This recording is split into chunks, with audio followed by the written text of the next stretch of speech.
you could sprinkle in a little Jets here, a little Giants there, Texans. You can't have the Jets and the Lions in a parlay.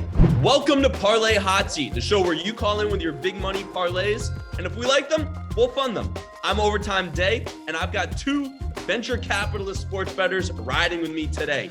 First, we have Katie Mox, who right after we're done recording the show is going to hang up artwork in her brand new apartment in New York City. Katie, What's up? Hey, happy to be here. I know, right? I just moved in. I don't have any dining room chairs back there. I got the artwork I got to put up. But, hopefully by next week, this place will be spick and span. We're not judging, but who we are judging is Overtime Ace, who has made his bed less than 5 times in his life. You have some answering to do. What's up, Ace? You're wasting your time. You might as well spend that time researching your bets for this show as opposed to making your pillow that you're going to mess up next night anyway. It's a waste of time.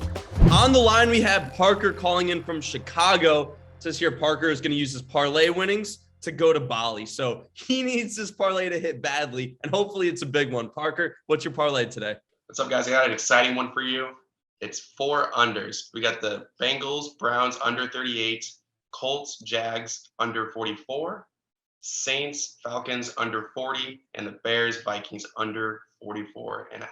So the odds on this 4-leg parlay are 1,195. So $100 would pay out to close to $1,300. A $250 investment would pay out to close to $3,000. 4 unders in week 18. I kind of like where your head's at. Before I give my opinion, I'm going to send it to Katie Mox. Katie, what's your thoughts on this?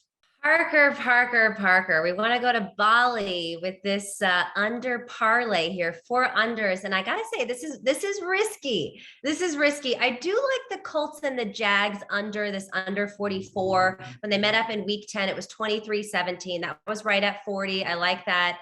Jaguars also, they are the dead last in the NFL in terms of scoring. They average only 14.2 points per game. This Bears-Vikings, yeah, at first glance, sure, you're a Chicago guy, so obviously the Bears.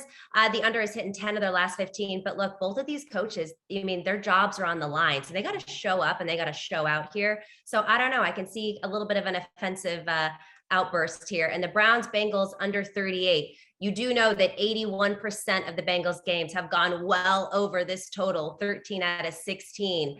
And this average on Sunday, both of these teams combined average, 10 points more than this 38. So I don't know, Parker. Like you mentioned, 10 out of the last 15 and 6 out of the last 8 games have gone under. And this Bears offense, Matt Nagy's been fighting for his job for 2 years now.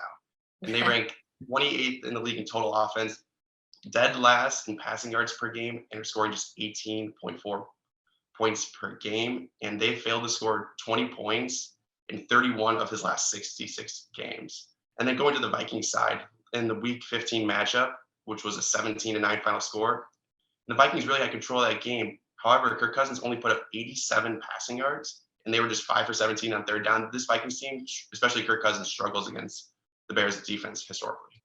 First of all, I think it's funny you used the word exciting parlay and then listed 4 unders. I never watched the game. I was thinking that too. I've never watched the game like fingers crossed no one scores a touchdown.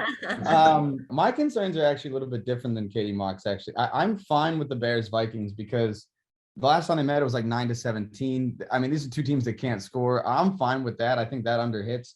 The Colts-Jags one, I'm a little hesitant on because the Jags have hit 3 overs in a row. And their offense is horrible, but let's not forget their defense is equally as atrocious. So it's like Colts can put up probably 44 themselves. They won't. They might bench a lot of their starters in the second half if they get up.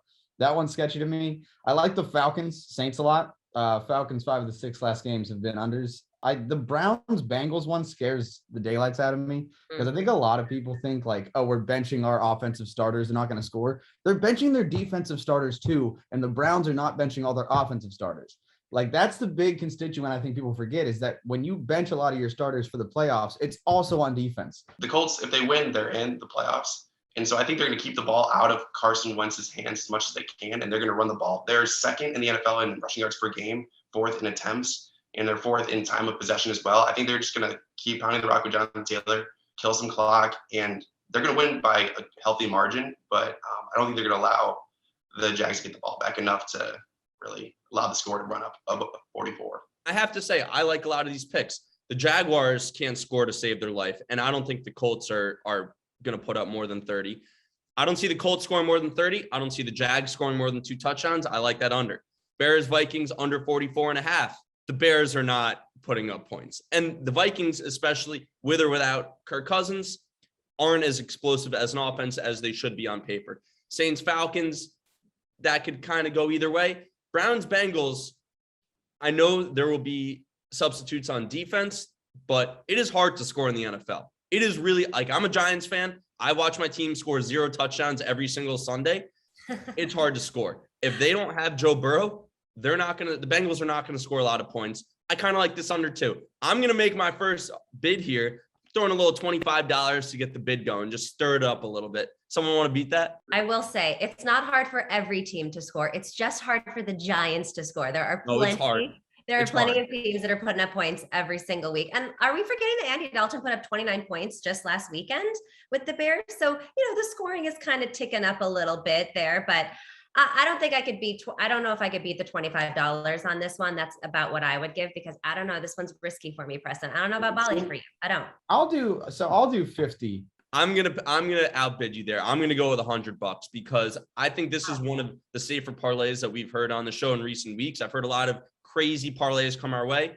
This one seems pretty legitimate. I like a nice solid 14 parlay. $100, which would pay out to $1,300. Ace, are you gonna beat that? I'm not going to beat that. And I understand what Parker said about like last week of the season. I have to give your explanation why you're out. I won this. I'm You out. have to give your explanation. I'm out. You're It's out, all you, buddy. bud. $100 would pay out $1,300. If you think you're going to Bali on $1,300, you're crazy. But I wish you the best of luck. Hopefully you go on a different vacation somewhere a lot closer. Hey, thanks, Parker. On the line, we have Derek calling in from Charlotte. It says here that once Derek's parlay hits, he's going to use the money to fund his next trip to Vegas, which then he's going to use that money to buy his first home. That's smart money right there. Derek, what's your parlay today? How's it going? Thanks for bringing me in. So my parlay, I've got Packers -2 first half, Bucks -4.5 first half, Raiders money line, Stephon Diggs over in his receptions, Rob Gronkowski over in his receptions, and Austin Eckler anytime touchdown. The odds on this 16 parlay are plus 5,131. We've got some underdogs here, some first half lines, some player props, a lot going on here. $100 would pay out to close to $5,300. A $250 investment would pay out to close to $13,000. That's a nice little chunk of change. Alex Engler, what do you like about this parlay? Well, first of all, I just want to appreciate you being fiscally responsible by taking your winnings and rolling them into Vegas and then buying a house, because that's the American dream. So what I do love, first of all, let's talk about these props. Eckler, anytime touchdown, easy. The dude's money in the goal line. He's fantastic. Love him. Diggs over on receptions. Stephon Diggs needs 6 receptions to get a bonus, because I think it's like 100 receptions is his bonus. I like that too. What I'm concerned about, my biggest concern by far, is the Raiders money line, because Josh Jacobs is now day-to-day. He's injured, so the backfield's banged up with him and Kenyon Drake potentially both out. Statistically aside, the Chargers are a better team. They're a more complete team. Herbert's better than Carr. I think on the whole, the Chargers win this game. That's my biggest concern, but I like the rest of the prop. Hey, I respect your argument with that. The reason I'm picking the Raiders is I've actually had the opportunity to be at that stadium, at Allegiant Stadium or the Death Star, whatever you want to call it, and that place is crazy.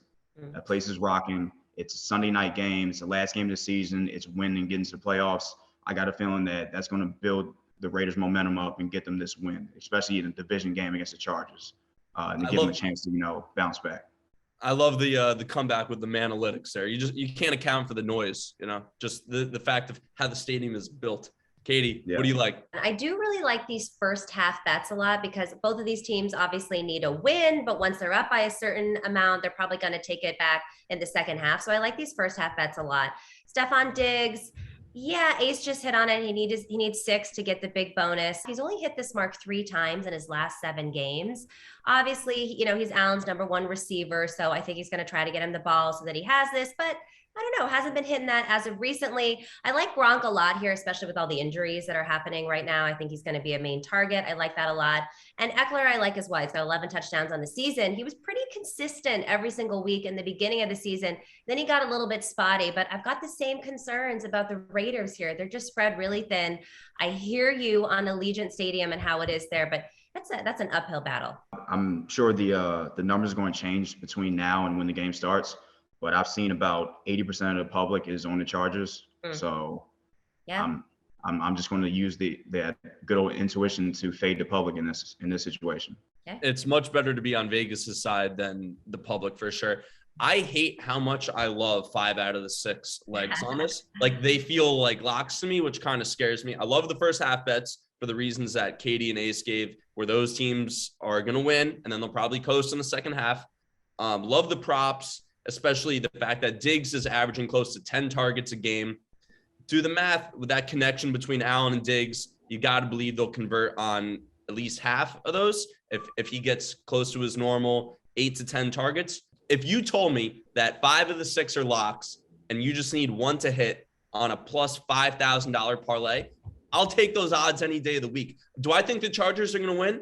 Yeah, but I love the fact that that's a great position to be in, where you'd be going into Sunday Night Football, just letting them hang on the Raiders. I love it. I'm going to throw $50 to start this bidding going. If anyone wants to beat that, I'll raise you on that day because I'm the same way, right? Like there's a lot that I do like. My main thing I don't like is simply a money line. We're not asking anybody to cover. Like it's just straight up like coin flip. Who's winning this game? And it's the Raiders. And I don't think they win this game. I want that on record, but I like the rest of this so much. I'm willing to like hedge my other bets with this parlay. I'll go 75. I like this a lot, man, especially the first half thing. Is like, I think like they said, they're coasting in the second half, but they need to establish themselves in the first. So I like this 75. All right, I'm gonna go 100 on this one. Actually, I want to see the house. I want you to go to Vegas. I want you to win big there. Hopefully, we're invited to the housewarming party when this cashes. And yeah, look, it's a coin flip with this Raiders money line, but you do give some good points there, and it's possible. It is possible that the Raiders come out big here. So I'll give you 100. I'm going 125. I feel very strong about it. I'll do 150. And I want the contingency plan that you take these winnings and you just go and put it all on like red or something. We just double it real quick in Vegas and then you get your house. Are you a roulette player? Are you a roulette player? I mean, aren't we all? That's how you start out Vegas. Okay, I'm with you. You know what? I 150 because I love what he just said. That's how you start. 175. I'm out. She gets it on the 175. I can't. Yeah, I'm out on that. But damn, I wanted this one. 175 is all you, Katie. Derek, $175 coming your way. Congratulations. When this parlay hits, once Vegas beats the Chargers on Sunday Night Football, it will pay out to over $8,000. Wish you the best of luck this Sunday. Hey, thanks a lot. On the line, we have Mikey from New Jersey. It says here that when Mikey's parlay hits, he's going to use the profits to go towards medical bills that he has to pay because his friend, I'm just reading this here, his friend flipped a golf cart and he had surgery. You doing okay, Mikey? Before we start, are you doing okay? I am luckily doing much, much better. It was a rough couple of months. Honestly, it wasn't until probably like 2 weeks ago. The pain finally completely subsided. So I'm just taking it day by day at this point. I don't think that's a friend, but that's for another story. Mikey, what's your parlay for us today? Yeah, sure. So the parlay I'm looking at, we got Titans -10, the Kansas City Chiefs -10, the New York Jets +16.5, and Detroit Lions +3.5. A nice, calm 14 parlay with odds of +1,217. A $100 investment would pay out to roughly $1,300, and a $250 investment would pay out to over $3,000.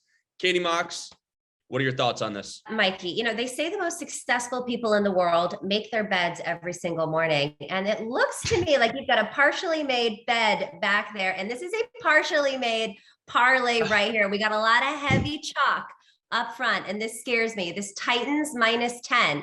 Sure, the Titans are playing for the number 1 seed. They're going to get out there. They're also 10-6 against the spread. All of that points to something pretty good. But the Texans have actually covered 6 of their last 7 games versus the Titans. I can see this ending right at 10 and this being a push, and then we lose right off the bat right here. Chiefs -10. Oh, that scares me too. They're not great against the spread here. I actually love the Jets plus the 16.5. Bills, I think, are going to get out to a big lead and then probably taper off in the second half. And the Lions, something that, Ace said in the pre-show, you always got to root for the Lions because of Dan Campbell. So I love the underdogs here. I'm a little bit afraid of the chalk. I do want to address the bet making. Listen, I'm not really one to make my bed. I tried. I mean, even on my work calls, this is what's going to look like, unfortunately. Let me just touch on some of the points here. So with the Titans -10, essentially, this is what I'm looking at.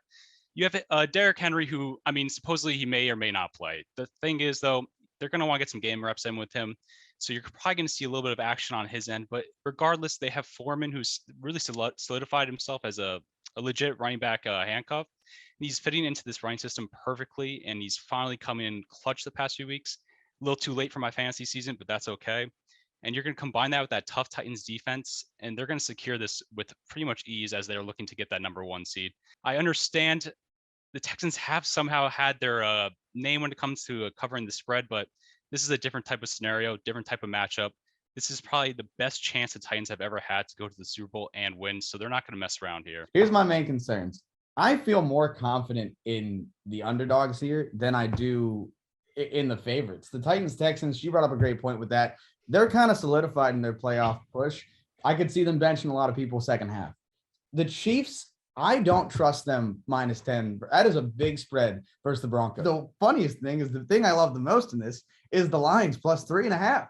Because I don't think Dan Campbell ends the season on a loss. That guy has so much pride. I think the Packers end up benching their starters because they're fine. They got the first round bye. They're chilling in the NFC. They bench their starters. Dan Campbell's like, now's our time to strike, and they come out and they cover that. It's weird, but I feel more faith in the Lions +3.5, than the Chiefs -10 by far. Mikey, I'm looking at this parlay. I have to say, you can put one of these horrible teams in a parlay. You could sprinkle in a little Jets here, a little Giants there, Texans.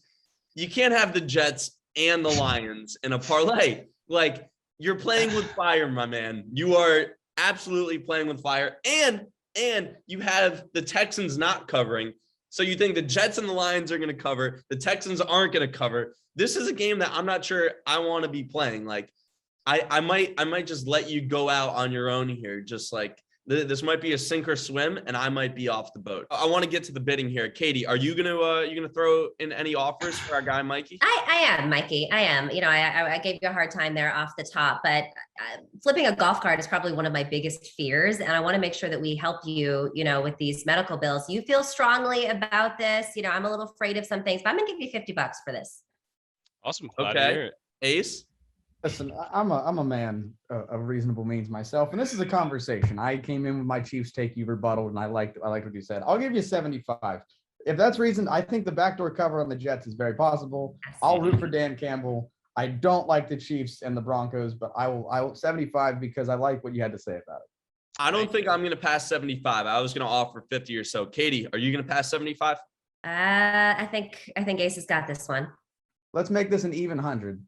Just Okay. so the payout's nice and pretty. I'll do an even 100 for you. Okay. I'll help you pay your medical bills. That's the situation. We'll root for Dan Campbell together. He's a football guy. Yes. Oh, such a By all football means. guy. Yes. $100 coming from Ace when this parlay hits. When, not if, when. When it hits, $1,300 coming your way, Mikey. Hey, we got a big Sunday coming here. Big Sunday slate. Oh yeah, Yes. very excited. Very excited. If you've got a big winner for us, if you just need to be on this show, DM us, comment on this video, or better yet, email us at parlayhotseat@itsovertime.com. We'd love to have you on the show.